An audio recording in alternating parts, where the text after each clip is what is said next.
बातम्या देश विदेश महाराष्ट्राच्या, तुमच्या आमच्या समाजाच्या न्याय अन्याय अत्याचाराच्या. शब्बीरभाईंच्या मंडलनामा या आत्मकथनाच्या या प्रकाशन समारंभाचे प्रमुख अतिथी आणि देशातील ओबीसींचे सर्वज्येष्ठ नेते, या राज्यातील कॅबिनेट मंत्री आदरणीय छगन भुजबळ साहेब, भारत सरकारने नुकताच ज्यांचा पद्मश्री किताब देऊन गौरव केला ते या देशातील सगळ्यात मोठ्या संस्थेचे अध्यक्ष आणि शिक्षण क्षेत्रामध्ये ज्याने आमूलाग्र बदल घडवले असे दिग्गज डॉक्टर झहीर काझी, मुंबई विद्यापीठाचे कुलगुरू म्हणून ज्यांना आपण सतत आठवत राहतो, प्लॅनिंग कमिशनचे जे सदस्य होते ज्यांनी नुकतंच भाषण केलं ते डॉक्टर भालचंद्र मुणगेकर, माजी कॅबिनेट मंत्री आणि ओबीसींचे एक ज्येष्ठ प्रखर असे नेते माझे मित्र महादेवराव जानकर साहेब, ज्यांनी मंडलनामा या पुस्तकासाठी लेखक म्हणून काम केलं, ते संपादित केलं, ते माझे सहकारी चळवळीतील सहोदर ज्येष्ठ पत्रकार दिलीप वाघमारे आणि शब्बीरभाईंचे खूप या चळवळीतले जुने सहकारी इथे आहेत. मी सगळ्यांची नावं घेतली तर काही नावं राहतील, पण सरफराज अर्जुन पासून आमच्या अकोल्याच्या परमजीत बच्छेरपर्यंत, हाजी जतकरांपर्यंत मोठी मांदी आळी आहे. उपस्थित सर्व सहकारी मित्र, भावांनो आणि बहिणींनो, इस देश में के 4 जुलाहों की बात मैं करना चाहता हूं. सबसे पहले बड़े जुलाह थे संत कबीर. कबीर के सिवा भारत को बनाने में दूसरा कोई नाम हम नहीं ले सकते. कबीर ने जो दिया है वो आज तक इस देश के हर गांव-गांव में, ग्रामीण इलाकों में लोगों के बोली में कबीर है. संत तुकाराम सुद्धा म्हणतात कबीर माझे सगळे सोयऱ्यापैकी एक आहे. कबीर के बाद और एक नाम है, जुलाह थी वो फातिमा शेख.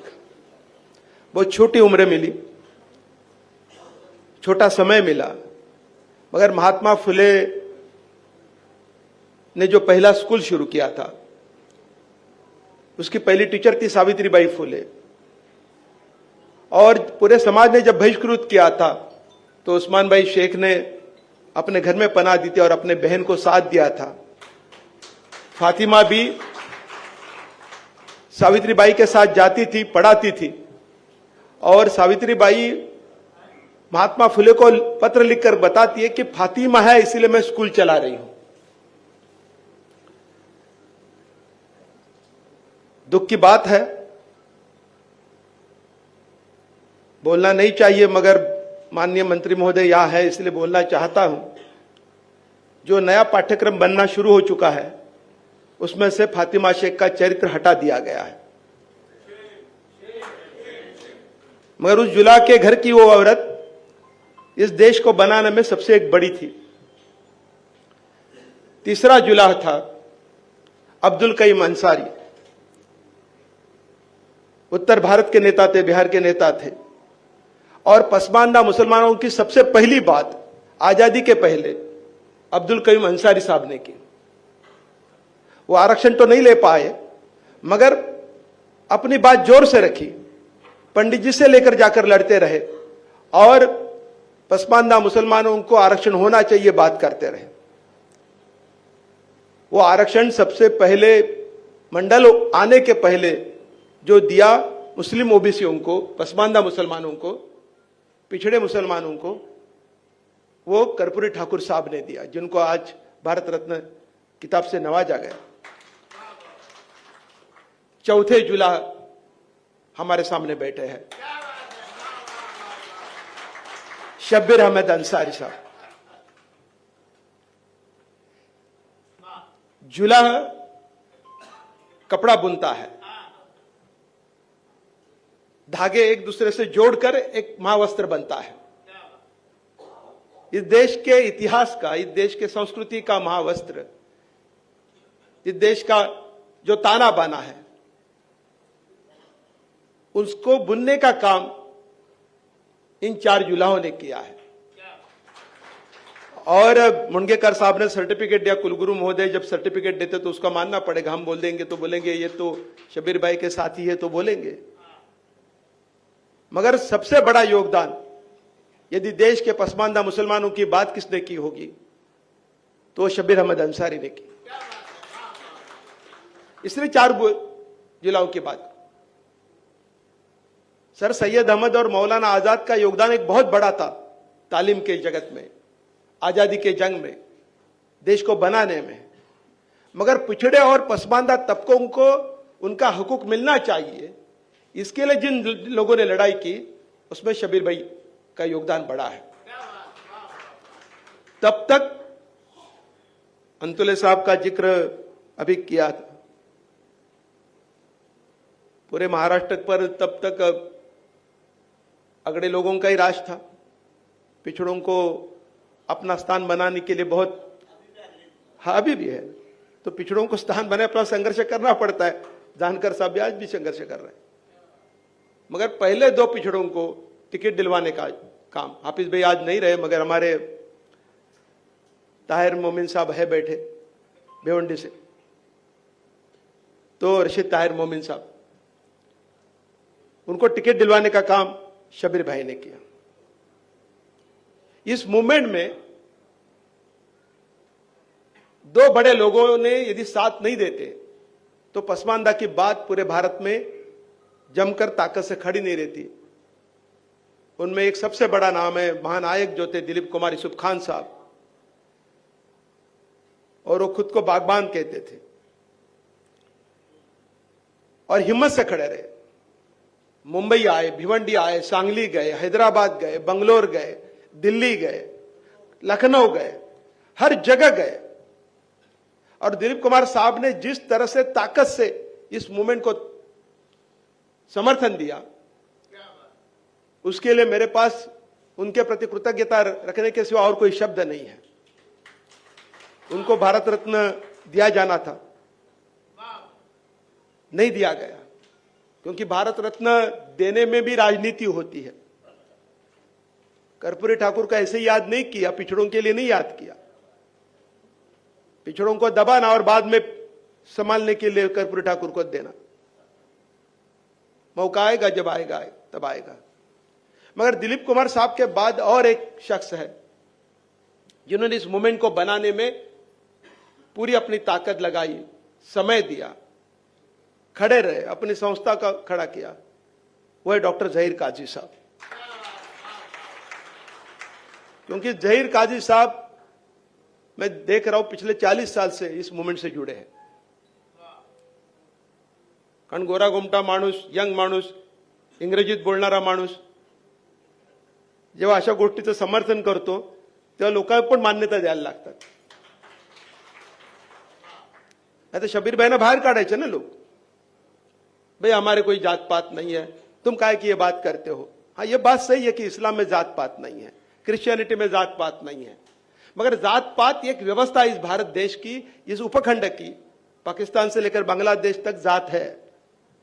तो धर्म कौन सा भी हो, मजहब कौन सा भी हो, मजहब बदलने से जात व्यवस्था खत्म नहीं होती, क्योंकि जात एक इस समाज की बुनियादी व्यवस्था है, उसका धर्म से कोई मतलब नहीं।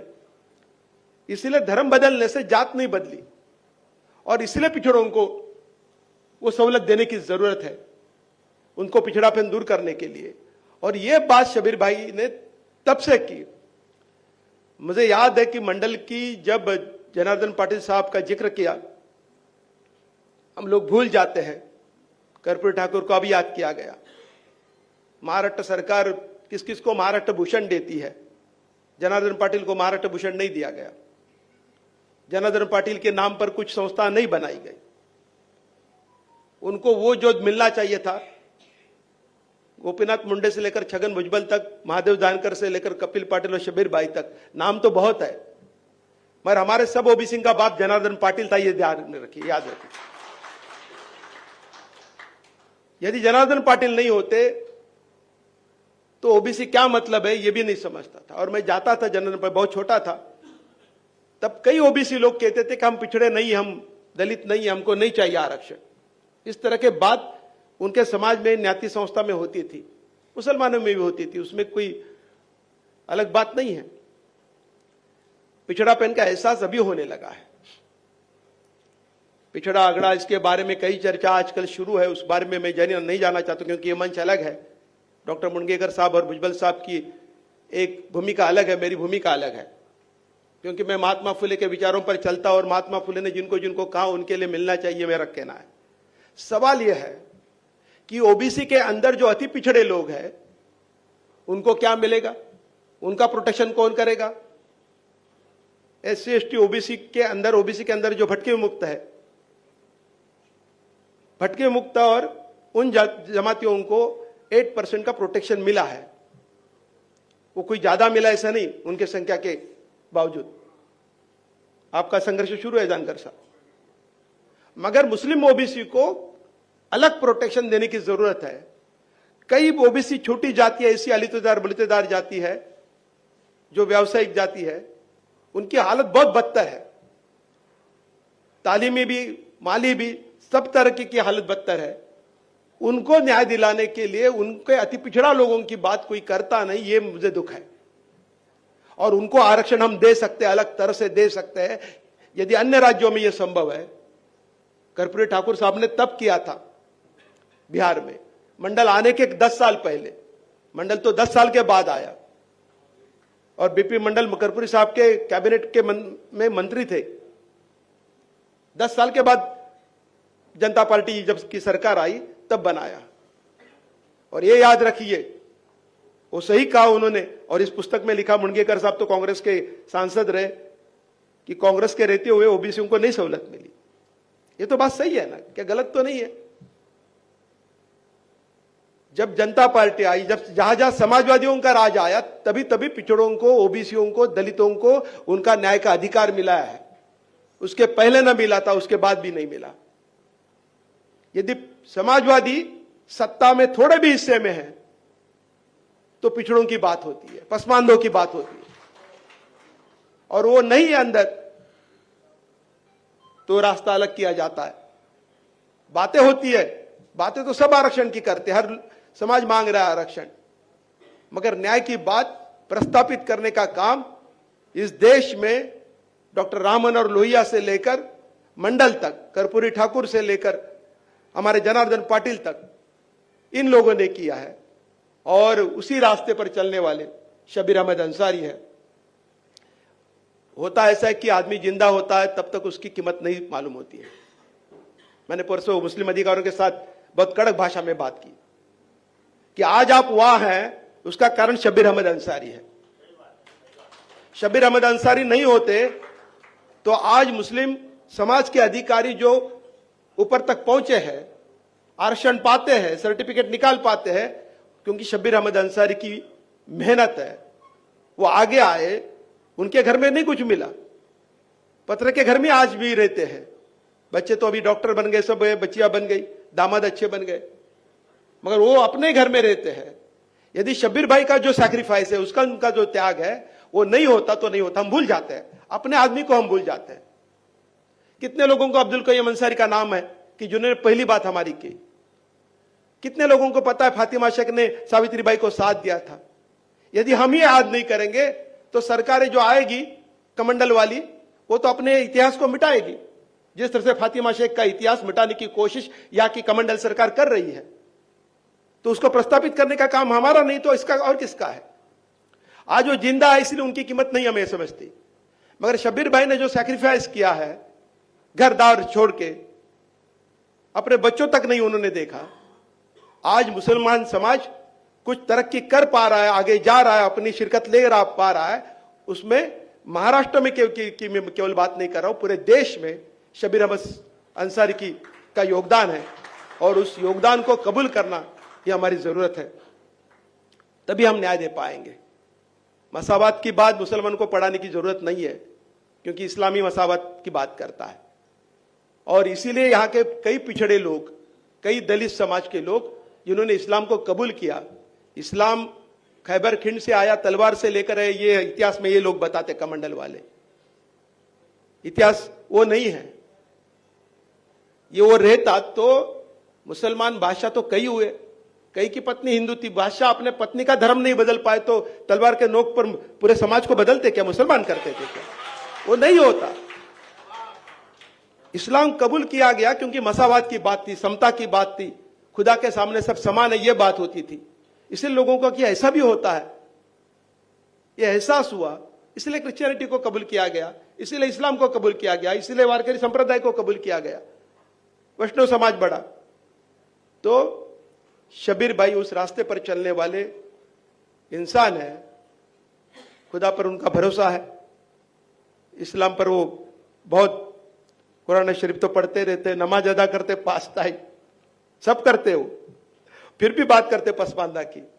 ये इसका कारण दोनों जगह है, पैगंबर साहब का जो सिखाया हुआ वो बात भी, और दूसरी इस देश में समता और समाजवाद की बात करने वाले डॉक्टर राम मनोहर लोहिया से लेकर महात्मा फुले से लेकर जो हुए उनके रास्ते पर चलने वाले हैं, पक्के समाजवादी है, लोहियावादी है। ये शब्बीर भाई की शख्स की पहचान है। मैं हमारे दिलीप वाघमारे का बहुत बड़ा शुक्रिया अदा करना चाहता हूं कि वो पिछले 10 साल से उनके पीछे पड़ा है कि आपकी कथा लोगों के सामने जानी चाहिए। आप बैठिए, मैं लिख के लेता हूं, आप बात करते रहिए। उन्होंने वो किया, वो बड़ा काम दिलीप ने किया है, उसके लिए आप जोरदार तालियां लगाइए। मैं इतना ही कहकर, और शबीर भाई, मैं और वर्षा तो आपके साथ रहे, आज भाभी को लाना चाहिए था, वो जाती नहीं किधर, मगर कभी तो लाइए, क्योंकि उन्होंने जो किया है सैक्रिफाइस, ये तो कई कमाया नहीं, सब उन्होंने कमाया, अपने बच्चों को खिलाया, सब किया उन्होंने किया है। तो भाभी का बड़ी बड़ा योगदान है, उनके प्रति मैं कृतज्ञता व्यक्त करता हूं, क्योंकि आपके बनाने में उनका बड़ा है, आपके माँ का और आपके पत्नी का, दोनों का बड़ा योगदान रहा है। इसलिए दोनों को मैं याद करता हूं और यहां रुकता हूं। धन्यवाद। जय हिंद, जय महाराष्ट्र।